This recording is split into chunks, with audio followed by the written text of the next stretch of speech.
खुलुमबाय नोंथांमोनखौ बयखौ बरायबाय दिनै 6 जानुवारि 2023 बाराय जाबाय शुक्रबार फैदो दिननि खौरांफोरखौ बेखेवनोसै। मोनसे गोजोनथाव खौरां सफैदों।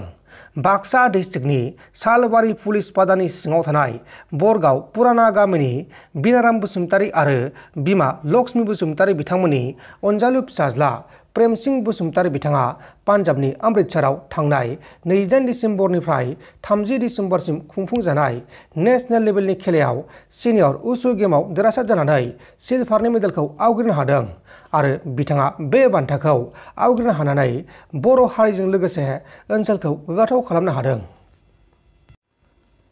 बारग' एनडीबी बिथांमोननि थाखाय बि चार्जसेकारनिफ्राय मोनसे फोसावथाय। बि चार्जसेकारा फोसावनाय बायदिब्ला जाय बारग' एनडीबी बिथांमोननि केसफोरा आसामनि बायजोफोराव गुबुन रायजोफोराव दासिमबो रेजिस्टार जानानै दङ बिथांमोननि केसफोरखौ फोजोबनो थाखाय बि चार्जसेकारा गावनि केसफोरनि फुरान बिलाइ आरो गासैबो डिटेल्सफोरखौ 70666777107 मबाइल नाम्बाराव वाट्सएपनि गेजेरजों हरनो थाखाय खावलायहरदों। अनजिमाखौ फिन खेबसे बुंबावदों 70666777107। मोनसे दुखुनांथाव खौरां।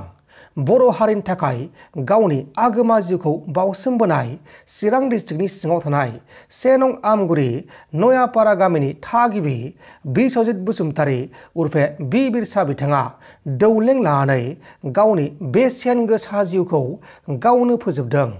बि बिरसा बिथाङा सानफ्रामबो दिन हाजिरा मावनानै जाबोगासिनो दंमोन, नाथाय रागा गोथै जानानै बिथाङा बे जाथायखौ खालामनांगौ जादों।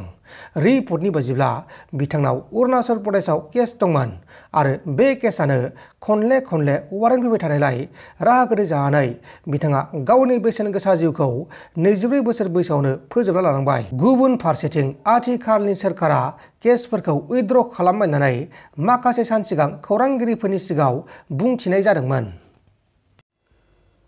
सैमा अनफावरि बिथांमोननिसिम मोनसे बिखा खामथावथाव जाथाया सोराङाव फैदों। बिहार रायजोनि बेगुसराय जिल्लानि गुबुन ओनसोलफोराव मा-30 लामानि सैमाफोरखौ गावथारलाबायदों आरो सैमाफोरखौ सोरखारानो बुथारनो एबा गावथारनो थाखाय गनायथि होखादों। रिपर्टनि बायदिब्ला बेगुसरायाव गोबां लामानि सैमाफोरा मानसिफोरखौ गाग्लोबनाय केसफोरा बांनायनि जाहोनाव सोरखारा बे थांखिखौ लानाय जादों आरो गनायथि होनायनि उनाव हाग्रा बिफान आरो आबहावा बिफाननि शक्ति कुमारजों लोगोसे बिथांनि हान्टार हानजाया बिहार रायजोनि बांसवाड़ा, कादराबाद, आरबा, बिकामचक आरो रानी पन्चायतआव थांनानै सैमाफोरखौ बुथारहैदों। लोगोसे सैमाफोरखौ लकेलनि मानसिफोरा नागिरनायाव हेफाजाब खालामदों होननानै खौराङाव फोसावनाय जादों। आसामाव फिन लांखारनाय जाथाया सोराङाव फैदों।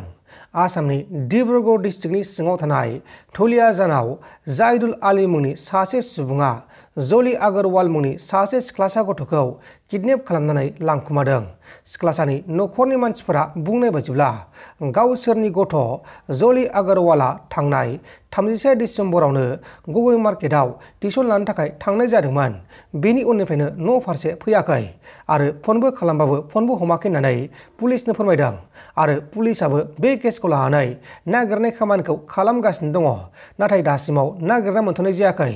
लोगोसे बे जाथायखौ मिथिनानै आसामनि चिफ मिनिस्टार हिमन्त बिश्व शर्मा बिथाङाबो डिब्रुगड़ पुलिसखौ मोजाङै नायबिजिरनो थाखाय खावलायहरनाय जादों। बेंगालुरुनि याशवन्तपुर रेलबादायाव गंसे प्लास्टिकनि ड्राम सिङाव सासे आइजोनि गोथै सहखौ बोखांनो हादों। उनाव गोथै सहखौ बोखांनानै पस्टमर्टेम खालामनो थाखाय फाहामसालिसिम दैथायहरनाय जादों आरो आइजोनि थैनाया सानथाम जाबायमोन। नाथाय बे आइजोआ सोरमोन, बबेनिमोन, मा मुंमोन आरो बे आइजोखौ सोर बुथारनानै बिदि सोनानै दोनखो बेखौ दासिमाव गुमुर मोनथ'नाय जायाखै आरो बे जाथायखौ लानानै नायबिजिरनाय खामानिया सोलिगासिनो दङ। मुम्बाइ सिटियाव सासे 20 बोसोर बैसोनि सेंग्रासाया बिल्डिं गोजौनि लिफ्ट सिङाव गाखोनायाव लिफ्टआ हरखाबै बायना गोलैनायाव जायगायावनो जिउ गोमादों आरो बे लिफ्टआ ग्लासनि लिफ्टमोन। लोगोसे बे लिफ्ट सिङाव गासै 4 सुबुङा दावबायगासिनो दंमोन आरो बे लिफ्टजों 24 तला बिल्डिंनिफ्राय गाहाय फारसे फैगासिनो दंमोन। थैनाय सेंग्रा सानि मुङा जाबाय शिवम जायसवाल। नोंथांमोन दासिमनि माखासे खौरांफोरा बेखिनिनोमोन। बेखिनिसिम नायनायनि थाखाय नोंथांमोननिसिम रोजा रोजा साबायखर। गोजोन्थों। एसेनोसै। जै बर' हारिनि।